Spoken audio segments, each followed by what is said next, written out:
Hello children, कैसे हैं आप सब। तो आज के वीडियो में हम लोग पढ़ेंगे हार्डनेस और टेक्सचर ऑफ मैटर। तो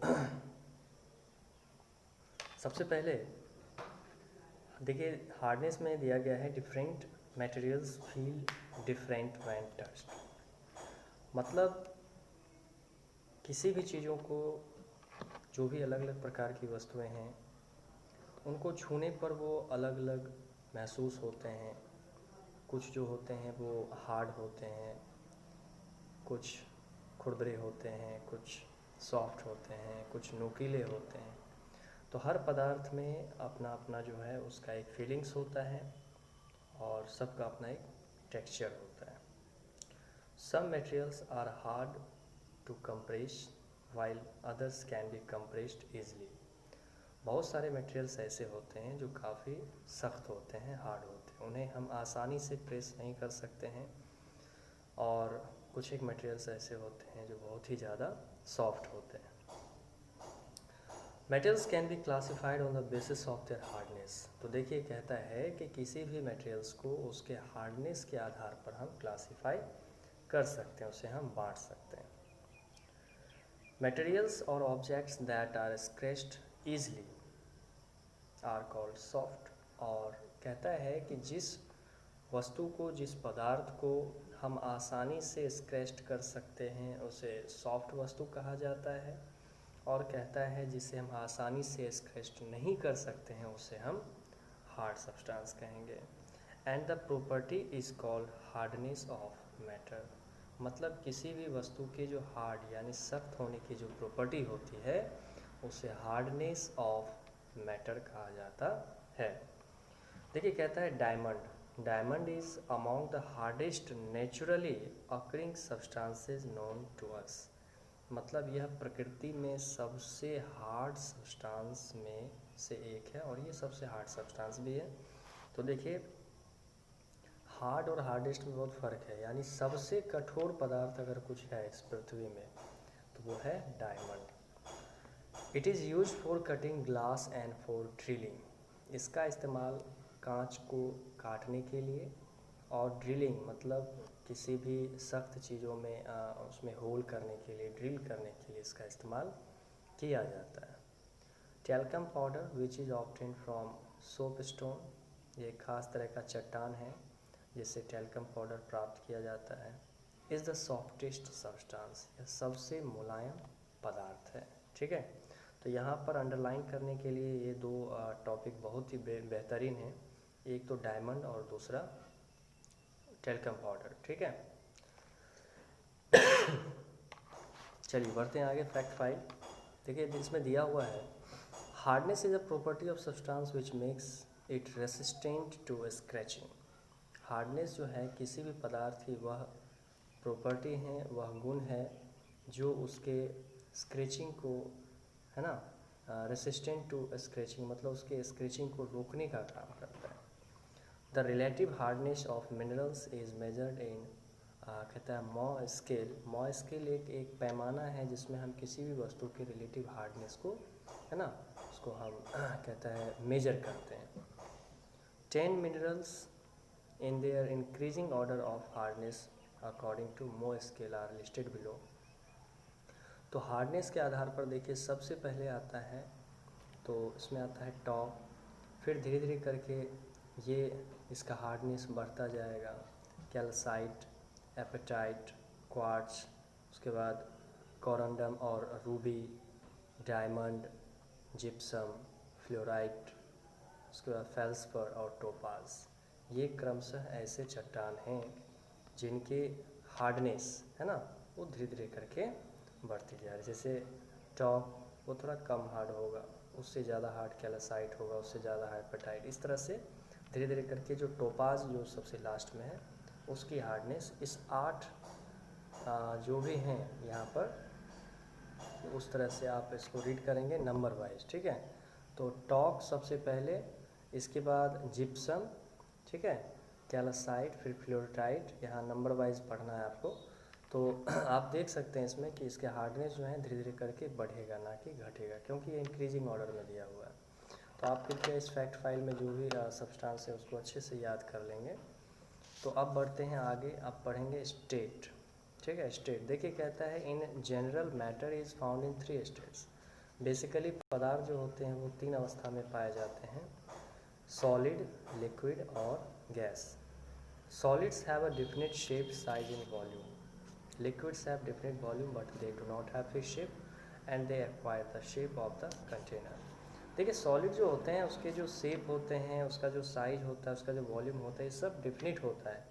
लेकिन लिक्विड में वॉल्यूम तो डिफिनिट होता है बट उसका शेप फिक्स्ड नहीं होता, उसको जिस कंटेनर में डालो वो उसी कंटेनर की तरह हो जाता है। इसके बाद gases neither have definite volume nor have definite shape. Gas में ना तो डिफिनिट वॉल्यूम होते हैं ना ही उसके डिफिनिट शेप होते हैं। कहता है both liquids and gases can flow. और एक चीज़ और नोट करने लायक है कि लिक्विड और गैस ये दोनों बहते हैं। ठीक है, कहता है द 3 स्टेट्स ऑफ मैटर, पदार्थ की जो ये 3 अवस्थाएं हैं, सॉलिड, लिक्विड और gas, show difference in their properties due to the difference in the arrangement of molecules in them। आखिर इन तीनों में भिन्नता क्यों है? क्योंकि इसके अंदर मौजूद जो इसके मैटर हैं, जो इसमें मौजूद मॉलिक्यूल्स हैं, जो इसके अणु हैं, उसका जो अरेंजमेंट होता है वो अलग अलग तरीके से होता है। इसके कारण इस तीनों अवस्था में हमें थोड़ा सा अंतर देखने को मिलता है। इसके बाद आगे है the molecules are very closely and tightly packed in solids. Solid में क्या होता है कि जो मॉलिक्यूल्स होते हैं बहुत ही ज़्यादा नज़दीक होते हैं और काफ़ी सटे हुए होते हैं और वे एक दूसरे से टाइटली पैक्ड होते हैं, मजबूती से बंधे होते हैं molecules. There is a strong force of attraction between the molecules that binds them together, जिसके कारण उनके मध्य में एक बहुत ही मजबूत बल कार्य करता है जिसे इंटर मॉलिक्यूलर फोर्स कहते हैं। और इसी मजबूत बल के कारण जो इसके मॉलिक्यूल्स होते हैं वो काफ़ी मजबूती से, है ना, एक दूसरे को पकड़े हुए होते हैं। The solids have a definite shape and volume. और यही कारण है कि जो सॉलिड्स होते हैं इसके शेप और इसका जो वॉल्यूम होता है वो एकदम डिफिनिट होता है, परफेक्ट होता है, निश्चित होता है। Their molecules can only vibrate about their mean position. Mean position क्या होता है? जैसे कि कोई भी वस्तु है, उसको जब हम काफ़ी झटके से उठाते हैं या फिर उसको हम धक्का देते हैं तो जो उसके मॉलिक्यूल्स होते हैं जब वो टकराते हैं तो फिर उसमें वाइब्रेशन उत्पन्न होता है। This further makes the solids rigid and hard. और इसके बाद धक्का देने के बावजूद भी फिर से वो हार्ड हो जाते हैं, रिजिड हो जाते हैं और वो चाहते हैं कि जो स्थिति है उसकी वो बनी रहे। ठीक है, अब बात करते हैं इन केस ऑफ लिक्विड्स। कहता है the molecules are less tightly packed. इसके जो मॉलिक्यूल्स होते हैं वो थोड़े से ढीले होते हैं, वो सॉलिड की तरह उतना ज़्यादा टाइटली नहीं होता है। The force of attraction between the molecules is not so strong. और इसमें जो मॉलिक्यूल्स के बीच में जो फोर्स लगते हैं वो भी उतना ज़्यादा मजबूत नहीं होता है। Therefore the molecules can move around with in the liquid. और यही कारण है कि जो मॉलिक्यूल्स होते हैं वो लिक्विड के वो हमेशा एक जो दूसरे से थोड़ा दूर हटे हुए होने के कारण वो तैरते रहते हैं। That is why they are not rigid and do not have a definite shape. और यही कारण है कि ये ना तो रिजिड होते हैं और ना ही इसके शेप डेफिनेट होते हैं। The molecules in gases are far apart and there is hardly any attraction between them. बात करते हैं अब गैसेज में, तो गैस में जो होते हैं उसके मॉलिक्यूल्स काफ़ी एक दूसरे से दूर हटे हुए होते हैं। ठीक है, बहुत दूर होते हैं और इसी कारण से इसमें ज़्यादा कोई हार्ड या अट्रैक्शन वगैरह होता नहीं है।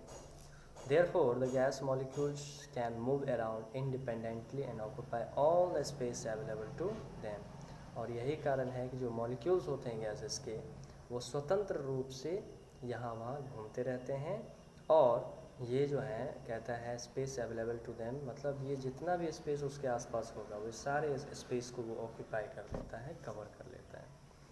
Hence gases do not have any fixed shape और वॉल्यूम। और यही कारण है कि गैस में ना तो वॉल्यूम और ना ही शेप, कुछ भी फिक्स्ड नहीं होता है। अब बात करते हैं सॉल्युबिलिटी की, यानी घुलनशीलता। कहता है the ability of a substance to dissolve in a liquid is called solubility. That means कि किसी भी पदार्थ के द्रव्य में घुलने की जो क्षमता है, जो एबिलिटी है, जो योग्यता है, उसे हम सॉल्युबिलिटी कहते हैं, घुलनशीलता कहते हैं। The mixture of solute and solvent is called solution. देखिए कहता है जो सॉल्यूट हैं और जो सॉल्वेंट हैं, इसका जो मिक्सचर होता है उसे हम सॉल्यूशन कहते हैं। तो यहाँ से एक सॉल्यूशन का डेफिनेशन भी आ गया। देखिए कहता है solids, liquids and gases dissolve in a number of substances. Solid, liquid और गैस जो हैं ये कई ऐसे पदार्थ हैं जिसमें मतलब इसमें कई ऐसे पदार्थ डिजॉल्व हो सकते हैं। This substances are called solvents. तो जो पदार्थ में घुलता है उसे सॉल्वेंट कहते हैं, ठीक है। Water is a commonly available solvent. मतलब वाटर क्या है, मतलब पानी। पानी जो है इसे यूनिवर्सल सॉल्वेंट का नाम भी दिया गया है वाटर का, क्योंकि ये किसी भी चीज़ को अपने में घोल लेता है। तो जो किसी चीज़ को अपने में घोलता है उसे सॉल्वेंट कहते हैं, और जो किसी चीज़ में या किसी लिक्विड में जाके घुलता है उसे सॉल्यूट कहते हैं, ठीक है। और सॉल्वेंट और सॉल्यूट जब मिलते हैं तो वो सॉल्यूशन बनाते हैं।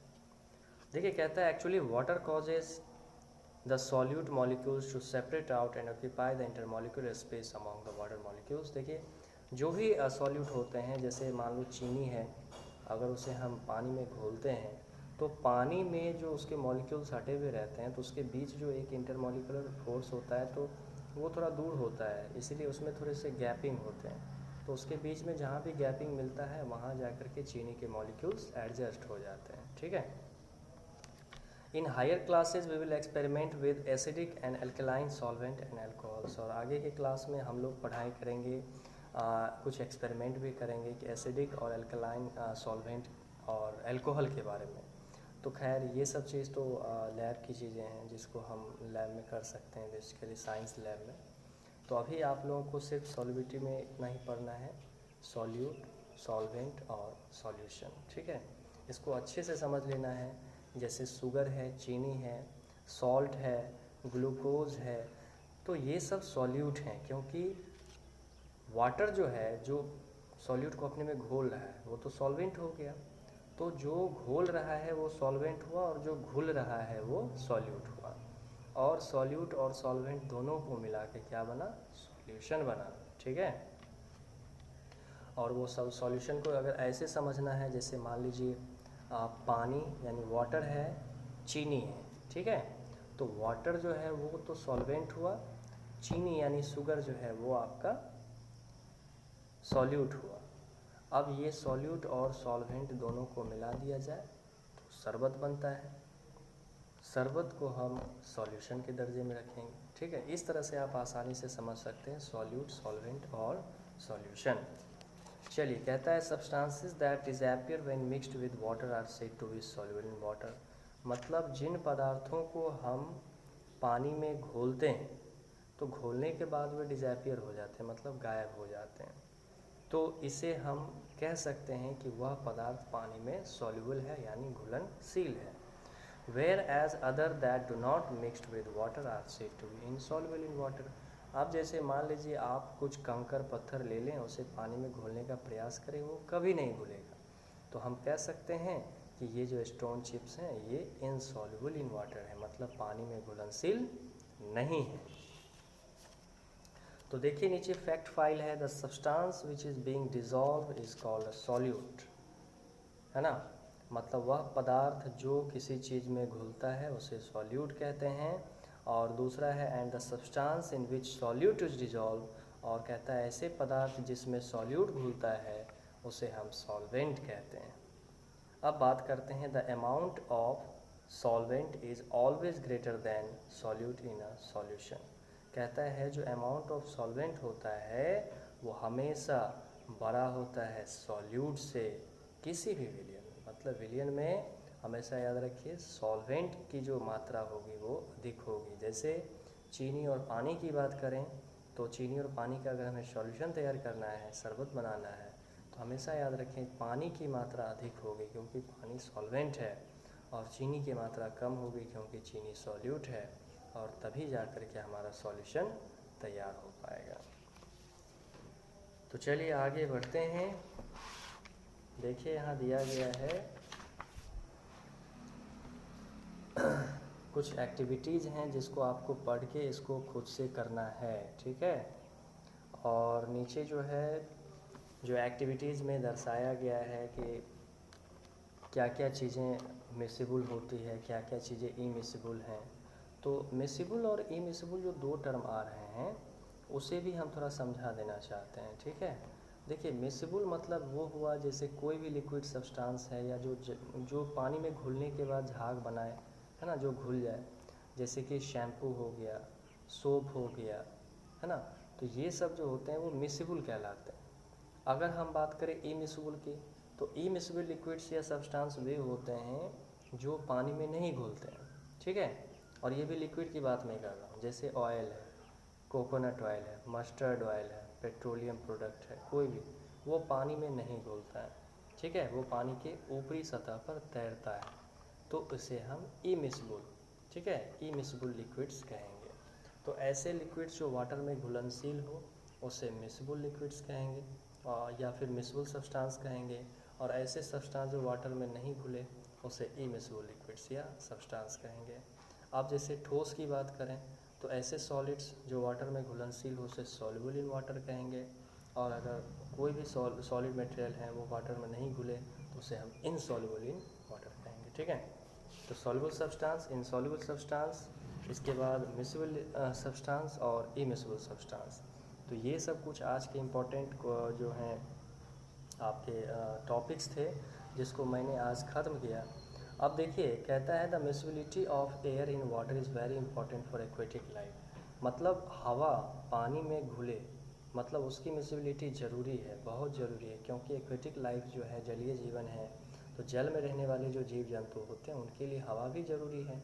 तो fish take in oxygen dissolve in water through the gills, क्योंकि जो हवा पानी में घुला हुआ उसमें जो ऑक्सीजन मौजूद है उसी ऑक्सीजन का उपयोग करके मछलियाँ जो हैं पानी में जीवित रहती है, वो भी अपने खास अंग के द्वारा, जिसे हम गिल्स कहते हैं, गल्फर कहते हैं। Water plants also absorb this dissolve oxygen to grow. और कहता है वाटर प्लांट्स जो होते हैं बेसिकली जो जलीय पौधे होते हैं वे भी ऑक्सीजन जो कि पानी में घुले हुए होते हैं उसको वो एब्जॉर्ब करता है। नेक्स्ट है cold drinks. Cold drinks mainly contain CO2 gas dissolve in sugared water and flavoured syrup. अब देखिए कोल्ड ड्रिंक्स में CO2 का यूज क्यों करते हैं। CO2 जब यूज करते हैं तो क्या होता है कि वह एयर को बाहर खींच करके अंदर CO2 को भर दिया जाता है ताकि वह कंटेनर पूरी तरह से टाइट हो, ठीक है, और वह जल्दी ख़राब ना हो। अगर उसमें से CO2 बाहर आ जाएगा तो वो फिर जल्द ही ख़राब हो जाएगा। When we open the bottle, the dissolved CO2 under pressure comes out in the form of bubbles. और जब आप कोल्ड ड्रिंक्स का डब्बा खोलते हैं, ढक्कन खोलते हैं, तो आप क्या देखते हैं, उसमें से काफ़ी ज़्यादा मात्रा में झाग, है ना, एयर प्रेशर के रूप में बाहर आता है। वो क्या है, वो CO2 है, ठीक है। अब देखिए कहता है फैक्ट फाइल में दिया गया है paper becomes translucent when water और oil is spilled because water and oil fills the gaps in the fibres of the paper which reduce the scattering of light and let more light to get through. कहता है paper जो होते हैं वो translucent हो जाते हैं, कब, जब उस पर वाटर या ऑयल गिराया जाता है, क्योंकि वाटर और ऑयल जो होते हैं उस फाइबर्स के गैप को भर देता है, जो भी इस पेपर में जो गैप होता है उसको भर देता है, जो कि क्या करता है लाइट को स्कैटर्ड यानी फैलने से रोकता है and let more light to get through. और इससे क्या होता है कि ज़्यादा से ज़्यादा मात्रा में लाइट उस पेपर से पास करने लगता है, तो वो ट्रांसलूसेंट की तरह बिहेव करने लगता है। वो पहले आपका जो होता है वो ओपेक था, लेकिन बाद में वो ट्रांसलूसेंट की तरह बिहेव करने लगता है। तो ये बहुत ही कॉमन चीज़ है कि कोई भी अगर मान लीजिए पेपर है वो ओपेक है, उसे ट्रांसलूसेंट कैसे बनाया जाएगा। तो आप सीधा कह सकते हैं कि उस पर या तो हल्का सा पानी नहीं तो थोड़ा सा तेल छिड़क दो। इससे क्या होगा कि पेपर में जो गैप्स होते हैं वो उसको कम्प्लीटली भर देगा और इसके बाद वह एज ए ट्रांसलूसेंट बिहेव करने लगेगा, ठीक है। तो आज के लिए बस इतना ही। कल हम लोग डेंसिटी और ट्रांसपेरेंसी और जो कंडक्टिविटी ऑफ हीट हैं ये सब पढ़ेंगे। कुछ और भी इसमें प्रॉपर्टीज़ हैं, इसको कल ख़त्म किया जाएगा। Lastly good conductor bad conductor है, इसको पढ़ाते हुए हम इस चैप्टर को द एंड करेंगे, ठीक है। तो आज जितना पढ़ाया गया आप लोग प्लीज़ इसे घर पर पुनः स्टडी करें और स्टडी करने के बाद जो है फिर आप आगे पर ध्यान देंगे, ठीक है। और पीछे जो भी एक्सरसाइजेज हैं उसे हमेशा याद रखें, उसको भी रिवाइज करते रहना है। और पीछे जो है एकदम कतई नहीं उसे जिससे ऑब्जेक्टिव है तो ऑब्जेक्टिव को भी कंप्लीट कर लेना है, ठीक है। तो आज के लिए बस इतना ही, बने रहें, धन्यवाद।